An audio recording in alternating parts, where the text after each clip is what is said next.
Bismillahirrahmanirrahim. Assalamu alaikum and good morning, students. In our last class, we were discussing about databases. We have seen various definitions of databases. We have discussed about DBMS or database management system.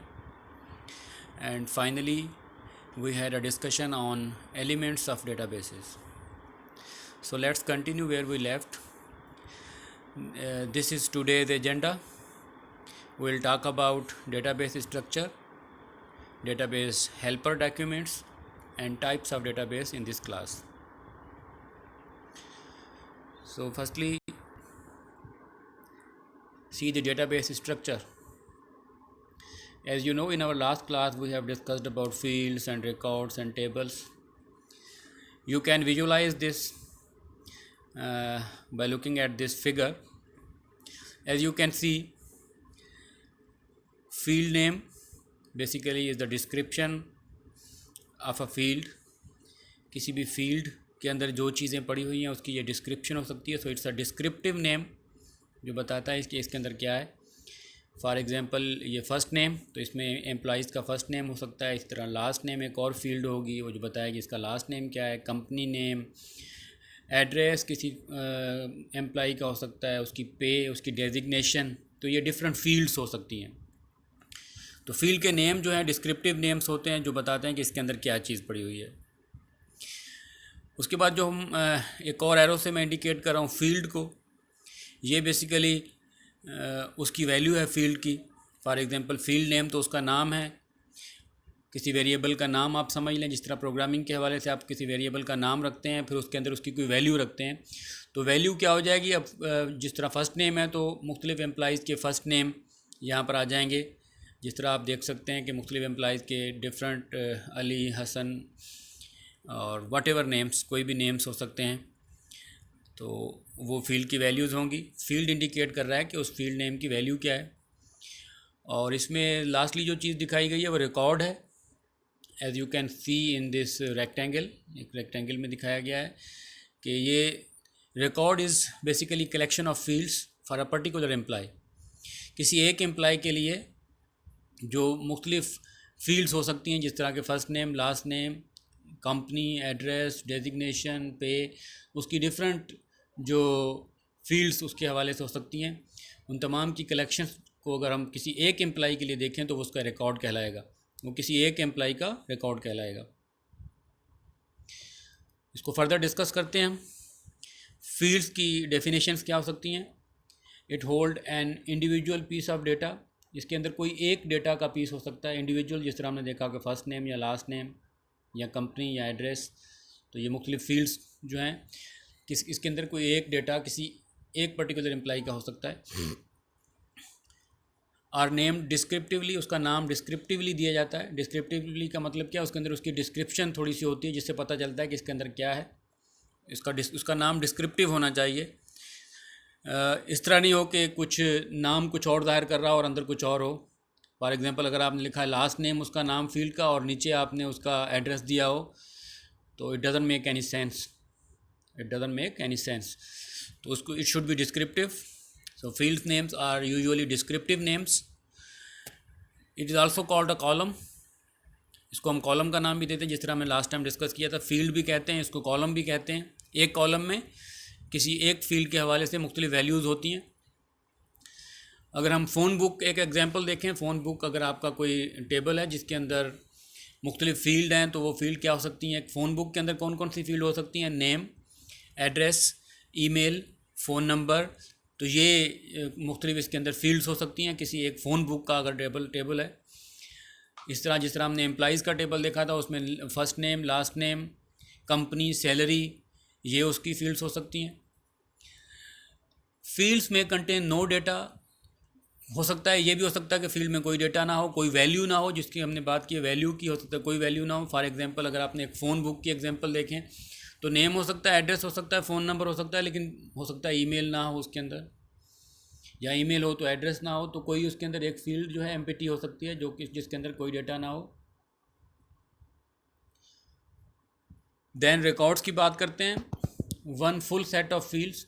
अगर एक पूरा set किसी एक employ का, अगर for example employ का table है, उसके अंदर एम्प्लॉय का पूरा एक सेट जिसके अंदर उसकी पूरा रिकॉर्ड हो कि उसका first name, last name, salary और एड्रेस, ईटीसी, ये तमाम अगर आ जाएं किसी एक एम्प्लॉय के लिए, तो उसको हम क्या कहेंगे, इस पूरे सेट ऑफ फील्ड्स को हम रिकॉर्ड का नाम देते हैं।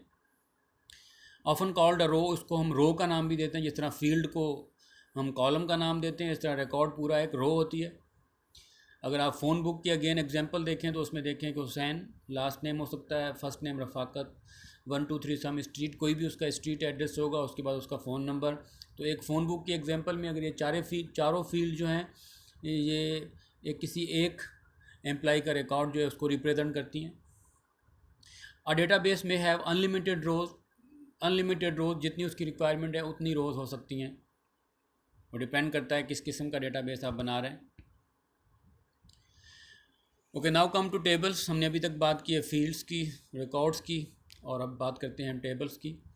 One complete collection of records, जिस तरह हमने लास्ट में बात की है, रिकॉर्ड किसी एक एम्प्लॉय का होगा। अब तमाम एम्प्लॉयज़ का जो रिकॉर्ड होगा वो क्या कहलाएगा, एक टेबल कहलाएगा। A table can have record of all the employees और the collection of all the records is called a table. Database में हैव थाउजेंड्स ऑफ टेबल्स, एक डेटाबेस के अंदर थाउजेंड्स ऑफ टेबल्स हो सकते हैं। फॉर एग्जांपल एम्प्लॉयज़ का table हो सकता है, उसके अंदर मुख्तलिफ प्रोडक्ट्स के अपने अलग अलग टेबल्स हो सकते हैं।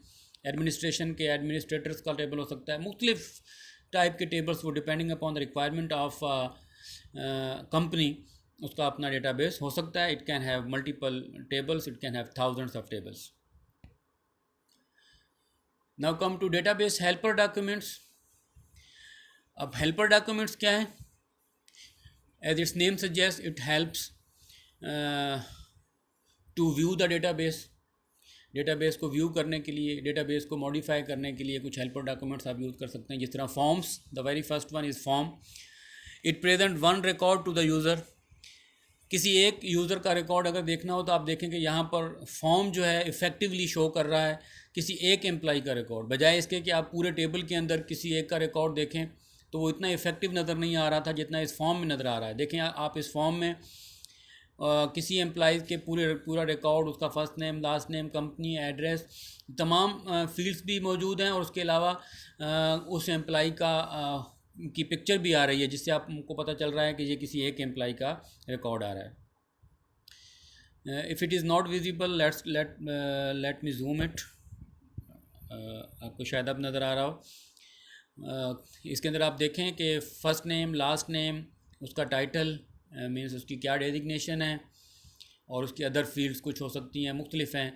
ये आप देख सकते हैं किसी एक एम्प्लॉय का रिकॉर्ड आ रहा है। इसके अंदर आप चेंजिंग भी कर सकते हैं। देखें इस तरह बटन्स दिए गए हैं फॉर्म में। तो ये ग्राफिकल यूज़र इंटरफेस है एक तरह का, जिसमें आप व्यू भी कर सकते हैं किसी एक रिकॉर्ड को, और उस रिकॉर्ड को अगर आप अपडेट करना चाहें या एडिट करना चाहें तो वो भी कर सकते हैं आप। तो these are the helper documents to access your database. Database को एक्सेस करने के लिए ये हेल्पर डॉक्यूमेंट्स आपको हेल्प कर सकते हैं। एज इट्स नेम सजेस्ट कि ये हेल्पर डॉक्यूमेंट्स हैं, तो ये आपकी हेल्प कर सकते हैं। They often use to change और व्यू डेटा। ये किस लिए यूज़ होते हैं? ये डेटा को चेंज करने के लिए या व्यू करना है। चेंज मतलब मॉडिफाई करना है, अपडेट करना है, या सिंपली अगर आपने व्यू करना है। वो डिपेंड करता है कि किस तरह का यूज़र है। किसी यूज़र को सिर्फ व्यू करने की एक्सेस होती है, किसी यूज़र को के अंदर को एक्सेस होती है कि उसको चेंज भी कर सके। तो depending upon the user you can modify the data or view the data with the help of forms. Another type of helper document is reports. Now reports produce results from the databases. Database में से results produce करती हैं। अगर आप multiple records देखना चाह रहे हैं लेकिन पूरा टेबल नहीं देखना चाह रहे, पूरा टेबल जो उसमें है उसमें हो सकता है कि थाउजेंड्स ऑफ रिकॉर्ड्स हों, तो बजाय आप थाउजेंड्स ऑफ रिकॉर्ड देखने के अगर आप देखना चाह रहे हैं कोई ख़ास रिकॉर्ड्स, फॉर एग्जांपल आप देखना चाह रहे हैं इस तरह की रिपोर्ट जिसके अंदर ऐसे एम्प्लॉयज़ हों जिनकी डेट ऑफ बर्थ 50s और 70s के दरमियान में, 1950s और 1970s के दरमियान में कोई डेट ऑफ बर्थ जिनकी है, उनको आप देखना चाह रहे हैं। You want to see senior employees of an organization, senior employees का रिकॉर्ड देखना चाह रहे हैं, तो उसके अंदर आप क्यूरी करेंगे डेटाबेस के अंदर, तो एक रिपोर्ट जनरेट करके आपको दे दी जाएगी। क्यूरी क्या होगी कि show me the records of employees having date of birth between 1950s to 70s तो उनके रिकॉर्ड आ जाएंगे। As you can see in this report, this is an example report. इसको मैं ज़रा जूम करता हूँ तो आप इसके अंदर देखें कि कोई इसके अंदर एम्प्लॉई है नैन्सी, उसकी डेट ऑफ बर्थ जो है वो 1968 है, इस तरह एंड्रयू 1952 है, and then 1963, 1955 and so on. तो इसमें कुछ रिकॉर्ड आपके पास आ गए जिसका जो कि आपका एक स्पेसिफिक व्यू है किसी भी डेटाबेस को देखने का। उसके अंदर सिर्फ वो रिकॉर्ड आ गए जिनकी डेट ऑफ बर्थ 1950 से 1970 तक है। तो ये रिपोर्ट जो जनरेट हुई है, ये रिपोर्ट आपकी क्यूरी की बेस पे रिपोर्ट हुई है कि आपको किस तरह के एम्प्लॉइज़ सिर्फ देखने हैं जिनकी डेट ऑफ बर्थ ये, बजाय ये कि आप सारे रिकॉर्ड देखें, आप सिर्फ वो एम्प्लॉइज़ देखें जिनकी डेट ऑफ बर्थ 1950 से 1970 तक की है। So reports include tools to summarise data. इसके अंदर इस तरह के टूल्स होते हैं जो डेटा को समराइज़ कर सकते हैं। जिस तरह आपने देखा कि इस रिपोर्ट में भी समराइज डेटा है, बजाय ये कि पूरा रिकॉर्ड आ जाए उसके अंदर आप ढूंढते रहें कि कौन कौन से employees in date of birth या इन ईयर ऑफ बर्थ के दरमियान में लाई करते हैं, बजाय उसको देखने के आपने उसको समराइज डेटा देख लिया, उस समराइज टेबल पूरे रिकॉर्ड का, पूरे डेटाबेस का देख लिया आपने। Alright, now let's discuss some types of databases. The very first one is flat file database. Now flat file database is a type of database which typically has only one table. इसके अंदर आमतौर पे सिर्फ एक table ही होता है। If multiple each has a separate file, अगर एक से ज़्यादा टेबल होंगे तो इसका मतलब है वो सेपरेट फाइल्स होंगी। It is useful for simple data storage needs. ये कब यूज़फुल है? जब आपकी बिल्कुल सिंपल डेटा स्टोरेज की नीड्स हों। It is hard to manage large data needs. ये लार्ज डेटा नीड्स के लिए यूज़ नहीं होता है, बिल्कुल स्मॉल डेटा नीड्स आपकी हों तो उस वक्त आपको चाहिए होता है। ये अनलाइक रिलेशनल डेटाबेस, इसके अंदर एक टेबल और एक और टेबल के दरमियान, दो टेबल्स के दरमियान में कोई रिलेशनशिप नहीं होती। These are flat files. Simply कोई आप बहुत सिंपल रिकॉर्ड रखा हुआ है आपने, फॉर एग्जांपल आप फ़ोन बुक में आपने लिखा हुआ है कि कोई नेम है और उसका फ़ोन नंबर है, कोई एम्प्लॉई नेम है उसका फ़ोन नंबर है या कॉन्टैक्ट नंबर है उसका, और एक टेबल का दूसरे टेबल के साथ कोई रिलेशन नहीं है। That is why they are called flat files. अगर एक से ज़्यादा भी हैं टेबल्स तो वो सब अलग अलग फ़ाइल स्टोर होंगी। फॉर एग्जांपल आपने नोट पैड में कोई फाइल्स स्टोर करवा दी, या इवन स्प्रेडशीट में आपने स्प्रेडशीट हो सकती है फॉर एग्जांपल आपकी MS एक्सेल के अंदर आपने कोई स्प्रेडशीट स्टोर करवा दी है और उसका एक टेबल का दूसरे टेबल के साथ कोई रिलेशन नहीं है, तो they are called flat file databases. बहुत जब आपके सिंपल डेटा नीड्स हों, लार्ज डेटा नहीं हो आपका, तो उस वक्त ये यूज़ हो सकता है। And it can waste disk space. इसकी वजह से डिस्क की स्पेस भी ज़ाया होती है। वो क्यों ज़ाया होती है? डेटा रिडंडेंसी की वजह से। What is data redundancy? मतलब डेटा का बार बार फालतू इस्तेमाल होना। रिडंडेंसी मीन्स फालतू इस्तेमाल है, एक्स्ट्रा इस्तेमाल है। इसमें फॉर एग्जांपल डेटा डुप्लीकेशन हो सकती है कि एक टेबल में आपने एक डेटा रखा हुआ है, दूसरे टेबल के अंदर भी उसके कुछ फील्ड्स जो हैं उसकी जो पहले टेबल के अंदर हैं उसी तरह की दूसरे टेबल के अंदर भी हो सकती हैं। तो इससे डेटा की डुप्लीकेशन हो रही होगी, उससे वेस्ट हो रही है आपकी डिस्क स्पेस। इसके मुकाबले में रिलेशनल में इस तरह नहीं होगा। किसी एक के अंदर अगर आपका कोई फील्ड नेम है, पूरा कॉलम जो फील्ड नेम्स का है वो आप यूज़ कर सकते हैं दूसरे टेबल में। जस्ट आपको एक रिलेशन बनानी पड़ेगी उस टेबल के साथ, और इस तरह से वो डेटा रिडंडेंसी नहीं होगी या डेटा की डुप्लीकेशन नहीं होगी। इस तरह से डिस्क की स्पेस बच जाएगी। ओके, सो flat file databases usually contain one table. अगर आप एक से ज़्यादा भी हैं तो उसको अलग अलग फाइल्स में सेव होंगे और उनका आपस में कोई रिलेशन नहीं होता। इस वजह से रिलेशन ना होने की वजह से डेटा आपको बार बार लिखना पड़ेगा, डुप्लीकेशन होगी जिससे डिस्क की स्पेस ज़ाया होगी। और ये बहुत सिंपल स्टोरेज की नीड्स के लिए यूज़ होगा, लार्ज डेटा नीड्स के लिए यूज़ नहीं कर सकते as compare to relational database. Relational database क्या हम देखते हैं, it is made of two or more tables. It can have two or more than two tables. दो टेबल हो सकते हैं या दो से ज़्यादा, 100 और thousands ऑफ टेबल भी हो सकते हैं। Tables are related by a common field. Tables को हम आपस में रिलेट करवाते हैं किससे? कॉमन फील्ड की मदद से। कोई एक कॉमन फील्ड होगी जिसकी मदद से दो टेबल्स को हम आपस में ज्वाइन करवा सकते हैं। तो इसमें डेटा रिडंडेंसी नहीं होगी, डेटा डुप्लीकेशन नहीं होगी। एक टेबल के अंदर कोई फील्ड नेम्स हैं, दूसरे के अंदर भी वो फील्ड नेम्स हैं, तो उसके थ्रू हम उसको आपस में रिलेट करवा सकते हैं। या उधर से कॉल कर सकते हैं, दोबारा लिखने की भी ज़रूरत नहीं है। कॉल्ड रिलेशनशिप और ज्वाइन, जो टेबल्स को हम आपस में रिलेट करवाते हैं उसको रिलेशनशिप या ज्वाइन का नाम देते हैं। It can help organize data, इससे हम डेटा को ज़्यादा बेहतर तरीके से ऑर्गेनाइज कर सकते हैं as compare to flat file databases. This is the most common form of databases nowadays, आजकल ये बहुत common form of databases है, that is relational databases. Maintaining data is easier than flat file, इसमें flat file के मुकाबले में data को आप इजीली मैनेज कर सकते हैं। और no wasted disk space, obviously इसके अंदर डिस्क स्पेस आपकी वेस्ट नहीं होगी क्योंकि डेटा डुप्लीकेशन नहीं हो रही होगी। Okay, now third one is object oriented databases. Now object oriented databases are databases that represent data in the form of objects and classes. यहाँ पर डेटा को ऑब्जेक्ट्स और क्लासेस की फॉर्म में रिप्रेजेंट किया जाता है। एज यू नो, अगर आपने ऊप या ऑब्जेक्ट ओरिएंटेड प्रोग्रामिंग का कॉन्सेप्ट हो उसको पढ़ा हो तो आपको पता होगा कि ऑब्जेक्ट्स क्या होते हैं और क्लासेस क्या होते हैं। ऑब्जेक्ट में आपको पता है दो चीज़ें होती हैं डेटा के किसी भी चीज़ के हवाले से।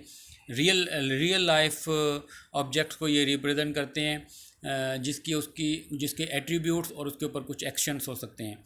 एट्रीब्यूट्स क्या होते हैं, उसके डेटा टाइप उसको कह लें आप, उसकी वैल्यूज़ जो उसकी हो सकती हैं, और उसके ऊपर एक्शंस क्या हैं, वो मेथड्स या फंक्शंस हैं जो उसके ऊपर परफॉर्म किए जा सकते हैं। ओके, तो यहाँ पर बजाय ये कि डेटा की फॉर्म में रिप्रेजेंट किया जाए और उसके एट्रीब्यूट अलग अलग डिफ़ाइन किए जाएँ, यहाँ पर उसको ऑब्जेक्ट की फॉर्म में दिखाया जाता है जिसके ऊपर, और आपको पता है कि ऑब्जेक्ट जो है उसके ऊपर उसके अंदर दो चीज़ें हो सकती हैं, एक उसके एट्रीब्यूट्स और दूसरा उसके ऊपर actions. In object oriented terminology, an object is a real world entity, object किसी रियल वर्ल्ड एंटिटी को रिप्रेजेंट करता है।